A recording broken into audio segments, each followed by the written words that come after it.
Hi everyone, welcome back to the channel. The lighting is really crazy in here right now, but I just woke up from a nap. I woke up like 10 minutes ago and I was gonna go back to bed. I was like low blood sugar, feeling gross, but I was like, I'm still tired. And then I was like, you know what?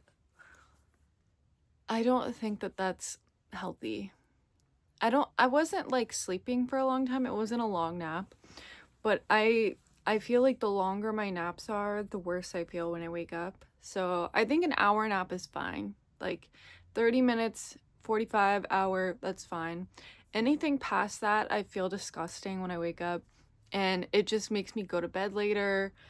Last night I went to bed at like 12:30, which was like really good for me. And I woke up at like 8:39. But anyways, I am trying to get more sleep, but I would like it to be at night, not in the middle of the day. But that is not why I turned the camera on. I wanted to do a little reading update. I just uploaded a vlog today, but that was older footage since those clips were filmed. I DNF'd the Chuck Palahniuk shock induction book.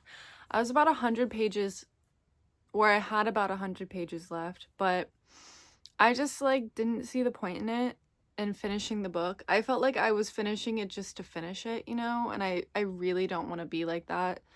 I noticed that I play with my hair in every single one of these videos. That's really annoying. Anyways, so I did finish a few other books though. I read Colored Television. Oh no, I don't have any of these books with me. Hold on. Who is the author of Colored Television? Okay, yes, Danzy Senna is the author of Colored Television. I would say about 100 pages into this book, I was like, I'm gonna really like this because this character is really not a very good person, and it's kind of a fine line with like following a plot with an unlikable character, but she was written in an unlikable way that I personally like, where I just feel like there's gonna be mess, and I don't know. It was mess, but it wasn't really like, it was the kind of mess where it was just kind of sad. Like the character really gets screwed over at the end of this book, which I feel like is very like, I know people personally that have been very screwed over in the same way that she gets. She, to give you like a little bit of a plot summary, she's writing this book about biracial, black and white, specifically biracial people. She calls them by another name that I will not be calling them by in the book, but she is writing this huge book. She's been writing it for the last like 10 years. It's her second sophomore novel, or sophomore book. I don't think it's a novel. Maybe. I think it is a novel actually, but regardless. She finally finishes it. She's kind of like unhappy with what's going on in her life. She's got some issues with her relationship, not terribly bad, but you know, she'd like to strengthen the relationship she has with her husband.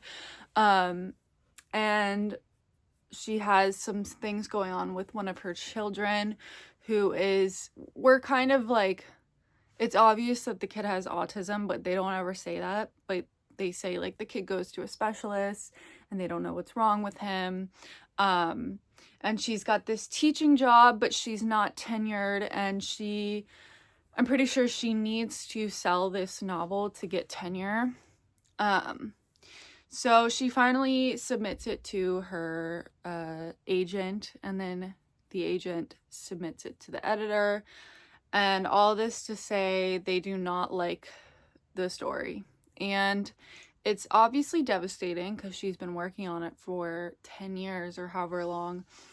But she's staying at this guy's house, this old friend of hers, and he lives in this huge home in the hills. He's very successful. He works in TV, and he started out with her in a writing program, and she kind of doesn't like him. She kind of belittles him and is really like using him in a way. But she sees his business card from his agent, so he calls her.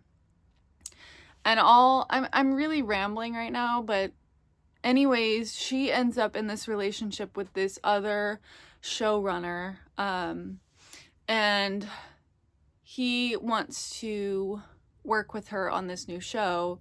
She does all these different things for him, and then I won't give away the rest because if you haven't read it, it's a good book. And so yeah, I read that. It's a lot about race, but it's also it's almost like you think it's going to be more about race, and then it ends up being really a book about class and aspiration. But she does say in the book that race is class and class is race, so it makes sense that this would be like on its head a story about race, but it's really deeply more about class. And through this process of like working with this television guy, she really just she fantasizes about this life that is like, maybe she could have it. She wants to live in this neighborhood called Mayberry, multicultural Mayberry. And so she ends up moving them there, but she ends up moving them into a like retirement, like old folks home.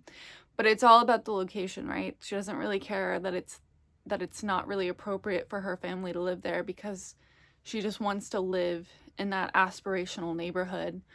I really do relate to that so much. Like, I love positioning myself in like, or approximation to things that make me feel like I have more than I have. I think like everybody does. I can't think of someone who doesn't like that. I don't know. Maybe there are people, but so I really related to that part. And I just think it was a well-written book. I've gone on about this book for 8 minutes, but the next book I read was very related to this book because I found out that this author is actually related or married to Percival Everett, who I think won the Booker last year for James, if I'm not mistaken. And I've never read anything by Percival Everett, but I watched American Fiction a few years ago on a plane, and it's based on his book Erasure, which I decided to read because I really liked that movie. And yeah, the book was good too. I really liked the book. I feel like there was very similar themes in the book and these two books. They're kind of like, to me, companion pieces. Obviously about different things, but they're both about these Black writers who are like work in academia. They're both like teachers, you know. They both work at these colleges.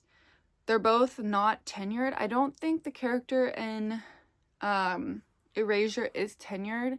And he's also struggling to get his book published, his newest book published. I think maybe I'm mixing themes.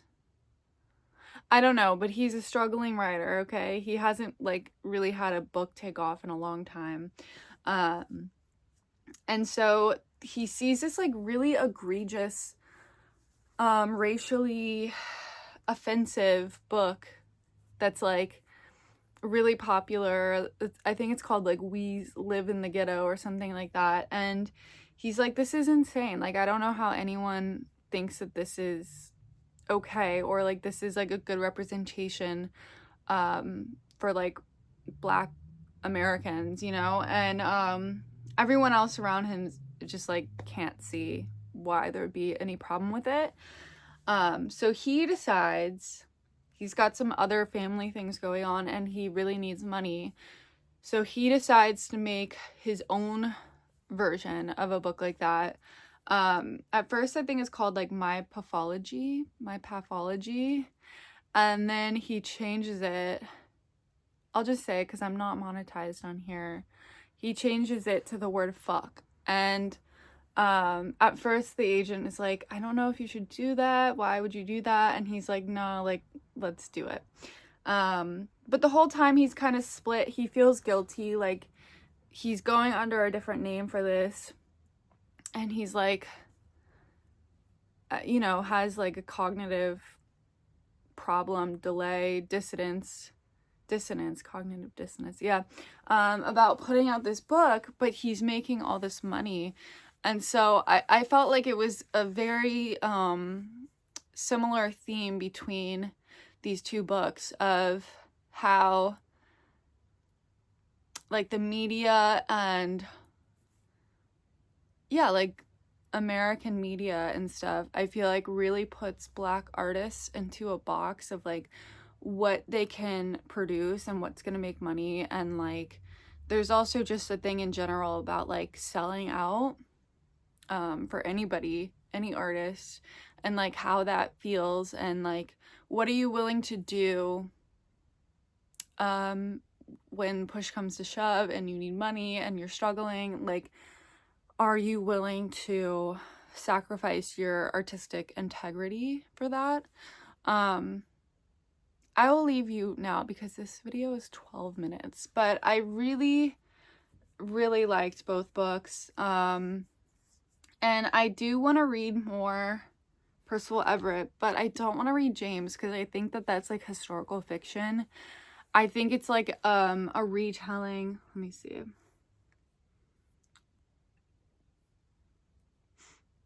Let me do a quick little... The reimagining of Adventures of Huckleberry Finn by Mark Twain. I'm not into that. I'm sure it's obviously a great book.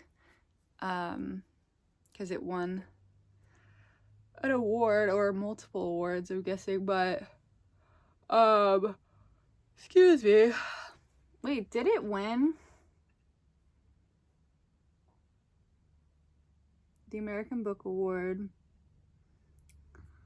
Okay, whatever. It won a Pulitzer. It's not my kind of thing. Okay, I'm just yapping right now. I really need to get up. I mean, I am up, but maybe I should like remake the bed. The thing is, on weekdays, when I get everything done early, I don't feel like, I just hit the afternoon and I'm like tired. I'm like, okay, what am I gonna do? I am working on a new zine.